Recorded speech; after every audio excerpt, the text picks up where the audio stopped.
ideas con Mario Miese nos permiten entrar hasta sus hogares. De inmediato vamos a pedir a nuestro máster que nos coloque la cita de esta tarde. Ahí está. Dice en el Proverbio capítulo 30, verso 8: no me des pobreza ni riquezas, manténme del pan necesario, no sea que me sacie y te niegue, y diga, ¿quién es Jehová?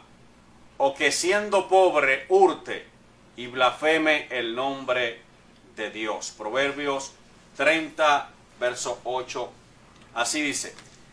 Esta palabra, volvemos aquí, Master.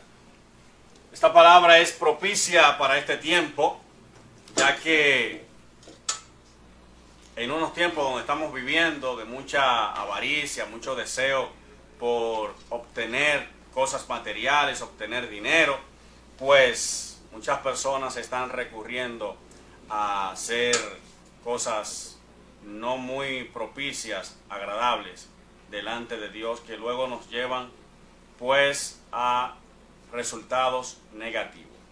Así que ya ustedes saben, pidámosles eso mismo que le pidió el profeta Agur a Dios: dame lo necesario y no me dé tanto, pero solamente dame lo que yo necesito para vivir. Señores, miren, en esta tarde quiero presentarles, señor director, por favor, si es tan amable, pónchenos aquí. Una semana con Dios, una semana con Dios.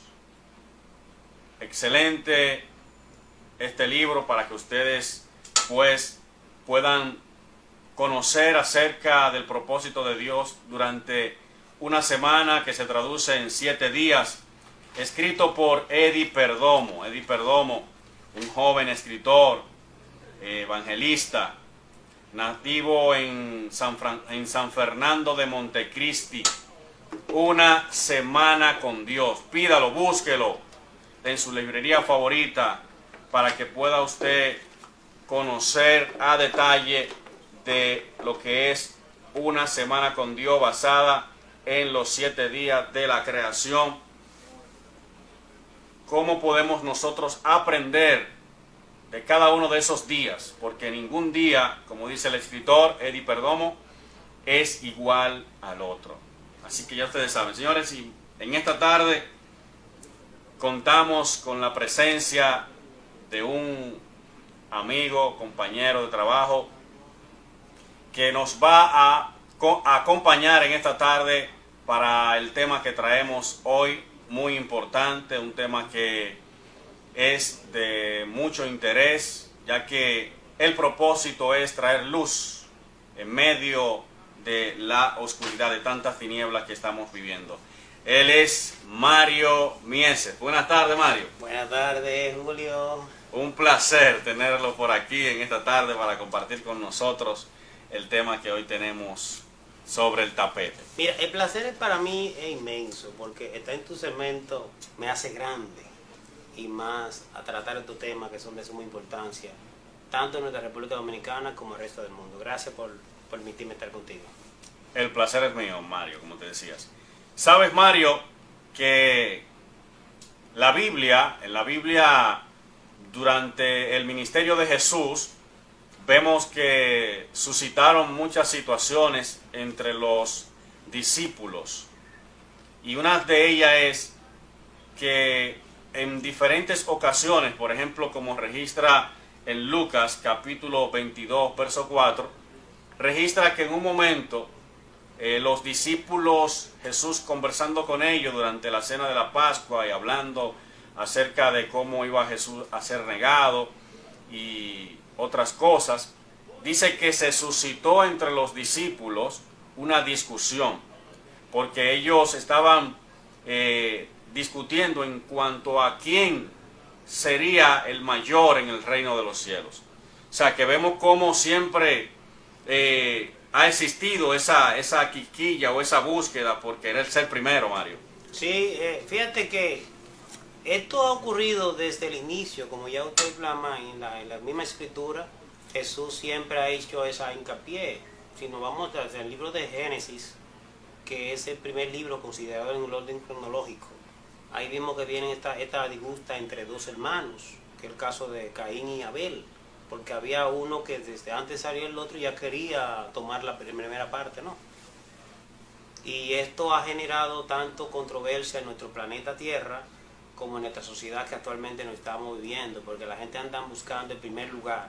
Nadie quiere estar en el segundo, todos tratan de medirse y es en el primer lugar, porque ellos entienden que la única forma de hacerse sentir es ocupando el primer lugar. Si en el ámbito político la gente quiere ser el mejor presidente, si en el ámbito laboral quieren ser el gerente, si en el ámbito económico, o qué sé yo, publicitario, como el que estamos viviendo hoy en día, todas las personas buscan el primer lugar sin saber que realmente se puede acudir, pero sin herir a los demás. Y vemos, Mario, que no solamente, amigos televidentes, que no solamente en el entorno del ministerio de Jesús, sino que también Pablo también tuvo problemas y tuvo que corregir a la iglesia de los Corintios, según registra en 1 Corintios capítulo 1, verso 12, que unos decían, yo soy de Pablo, yo soy de Apolo, yo soy de Cefa, yo soy de Cristo, y Pablo tuvo que intervenir ahí, llamarlo la atención, porque también ahí estaban haciendo como partido, Mario. Sí, así es. Y vemos ahí entonces como cada quien estaba buscando su partido, su yo soy de fulano, y había ciertas divisiones. Pablo tuvo que entrar y corregirle, que decirle que quien había muerto por ellos había sido Cristo, Mario. Realmente en la Biblia, aunque todos esos conflictos parecieran como que trayera un desacuerdo, Jesús cuando viene a eliminar estos conflictos, lo que hace entender a la gente que a pesar de que se vean como un desacuerdo, siempre habrá un centro específico. En un momento la gente decía, ¿quién eres tú? A Jesús le preguntaban, porque estamos con el Padre.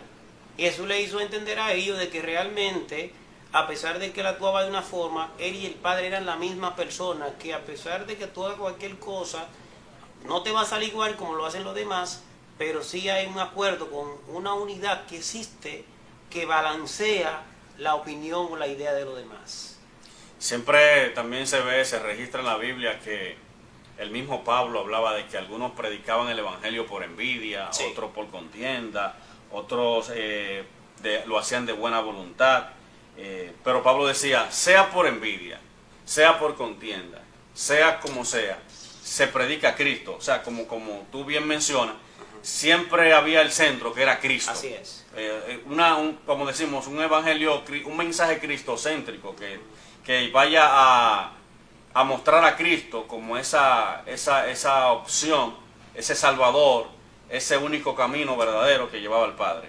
O sea que aunque habían conflictos, se buscaba siempre que Cristo fuera el centro. Por ejemplo, en Lucas, capítulo 9, verso 49, dice que en una ocasión también se le acercaron a Jesús, se le acercó un discípulo y le dijeron, mira, Señor, habían unos que estaban reprendiendo demonios en tu nombre y nosotros se lo impedimos porque no andaba con nosotros. Sin embargo, Jesús le dijo, oigan, aunque no ande con nosotros, nadie que haga milagro, que reciba milagro o que profese mi nombre, no podrá hablar mal de mí.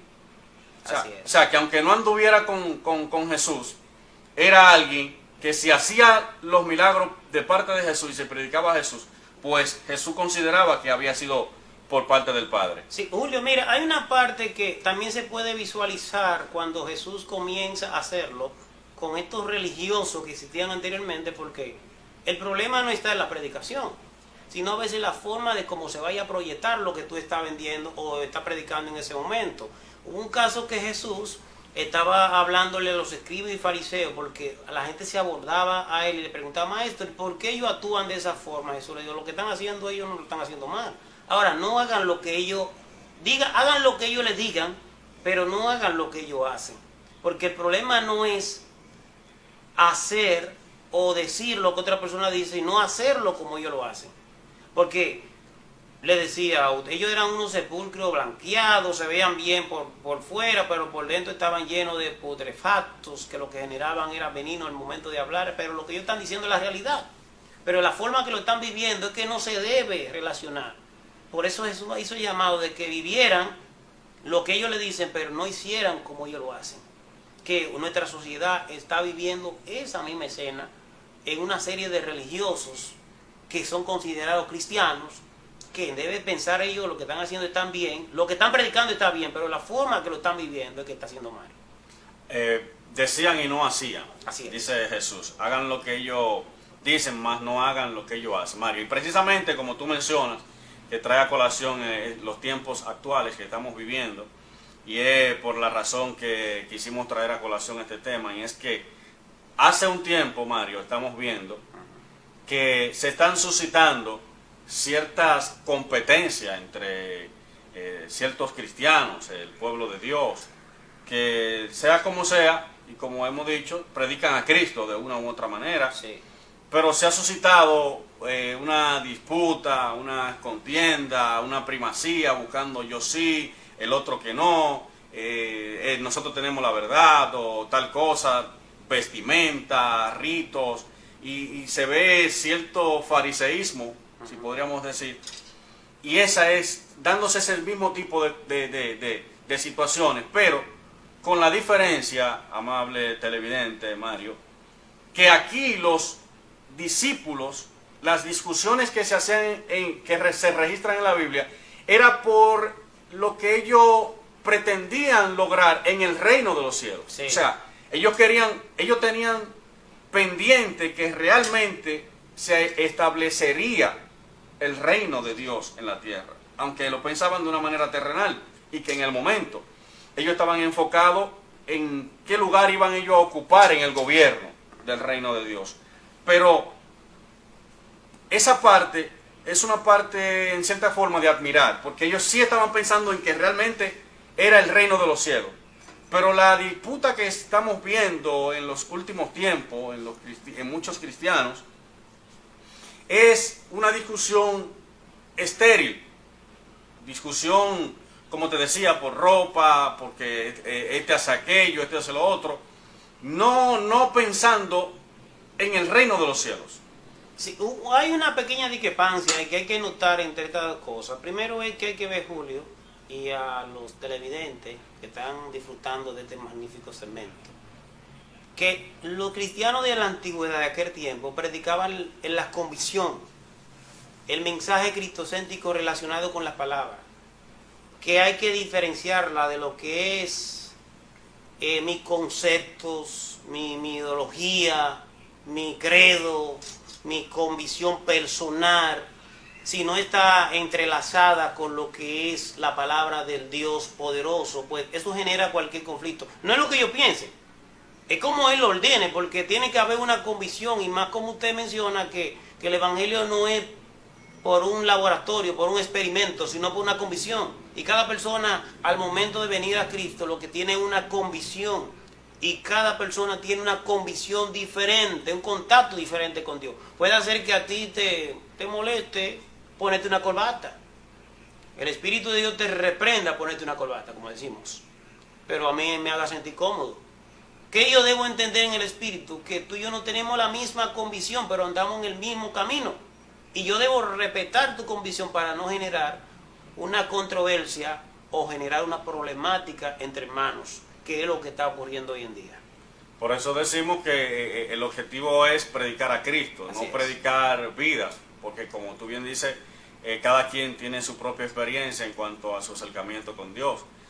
Predicar la palabra, lo que para Dios no es pecado, pues para mí tampoco lo es. Así es. Entonces, vemos en este tiempo que eso esa discusión y esa tiradera se ha convertido en algo casi como diríamos, como si fueran los artistas que se viven tirando, que Mozart le tira a fulano, que el lápiz le tira. Y eso es lo que se ve mal y se ve feo en el pueblo de Dios, porque más que edificar, lo que hace que destruye. O sea, tiempo que podemos estar aprovechando para predicar la palabra, para darle el mensaje a este mundo en estos tiempos tan difíciles, donde el enemigo no está dando tregua, donde diario se está llevando gente al infierno. Aquel que tiene la oportunidad de por diferentes vías, en diferentes plataformas, de transmitir el mensaje del Evangelio, pues lo está usando para atacar a otros. Sí, eso pasa mayormente, Julio, también cuando la gente está comercializando su ideología. Porque ya cuando una persona está predicando un evangelio, entiende que una persona no ha alcanzado la madurez, el conocimiento que quiere tener, pues lo que hace es a Dios que ora. Porque la Biblia dice que debemos orar lo más fuerte por los más débiles. Ahora, cuando yo estoy defendiendo una fuente de ingreso, estoy defendiendo un concepto que tengo, yo soy capaz de destruir a cualquier persona. Ahora, cuando yo estoy defendiendo un principio establecido por la palabra de Dios, la palabra de Dios misma me va a regir una serie de pasos que debo hacer. ¿Cuáles son? Orar por esa persona, amar por esa persona, explicarle a la persona con detalle y con mucho cuidado, con amor, en qué consisten estas cosas. No llegar al extremo de atacarlo, porque Pablo tuvo situaciones con Pedro. Los discípulos tuvieron situaciones, pero nunca existió entre ellos, a pesar de que existió las situaciones, nunca existió entre ellos enemistades. Nunca viste que Pedro le dijo a Pablo, te voy a quitar la vida, o tú eres el hijo del diablo, o quizás el mensaje que tú estás transmitiendo no viene de parte de Dios, sino simple y llanamente lo que hacía era que se iba a la oración, y la oración le daba la sabiduría a Dios a través de ella para poder amonestar a sus hermanos. Porque el propósito era uno y era el mismo: predicar el reino de los cielos y ganar almas para Dios. Pero hoy, entonces, como estamos en los tiempos modernos, a veces parece una búsqueda de like, comercializar, monetizar, y entonces esos temas que son los que traen el morbo, así es, llevan a un desenfoque, porque ese es el punto que queremos reflexionar en esta tarde. La iglesia se desenfoca de la comisión, porque por ejemplo en Marcos 16, ¿qué él le dice? Vayan y prediquen el evangelio. Jesús no le dice otra cosa. no. En Mateo 28, 19 dice, prediquen y hagan discípulos. O sea, ese es el mensaje.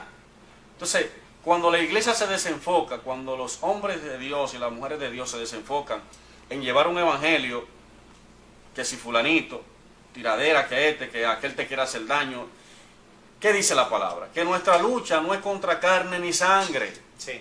Nuestra lucha, hermanos, porque esto es un llamado.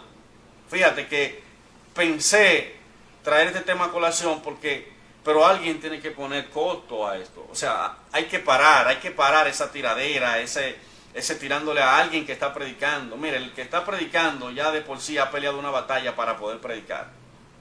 Entonces, atacar a ese que Dios le dio el valor y la fuerza para pararse en un lugar o poder decir yo soy cristiano en estos tiempos tan difíciles, eso no es posible. Entonces eso hay que cortarlo, hay que terminar con eso. La iglesia tenemos que enfocarnos en arrebatarle las almas al diablo, Mario. Sí, que realmente no es una prédica, porque el inconverso automáticamente observa ese tipo de tiradera entre dos personas que confiesan tener una relación con Dios. Ellos mismos dicen, yo no voy a ser parte de esa persona.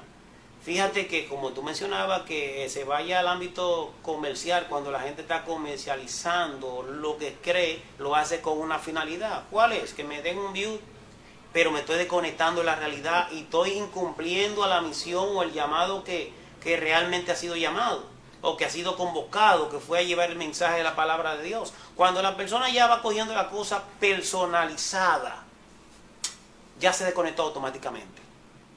Ya su lucha no es contra el adversario, como le decimos nosotros los cristianos, el diablo, sino es contra el prójimo que está a su alrededor. Entonces va a tratar de defender la postura que tiene entre la sociedad y va a tratar de defender su convicción. Yo creo que debe ser así, y como yo creo que debe ser así, pues todo lo que no tengan al nivel o lo que yo creo, pues está mal. De manera tal, Julio, que la gente han puesto un evangelio de diferentes formas. Hay gente que le llaman el evangelio RT, hay otros que lo miden por la vestimenta, hay otros que lo miden por la conducta de hablar, hay otros que lo miden por la forma de dirigirse o expresarse a X cantidad de personas. Sin embargo, ¿qué ha dicho Dios sobre esto? Bueno, es un tema con mucha tela por donde cortar. Alguien dijo, Mario, divide y vencerás. Así es. La iglesia no se puede dormir y desenfocarse del propósito real y verdadero por el cual fue establecida por Dios, que es para arrebatarle las almas a Satanás, predicar el reino de los cielos.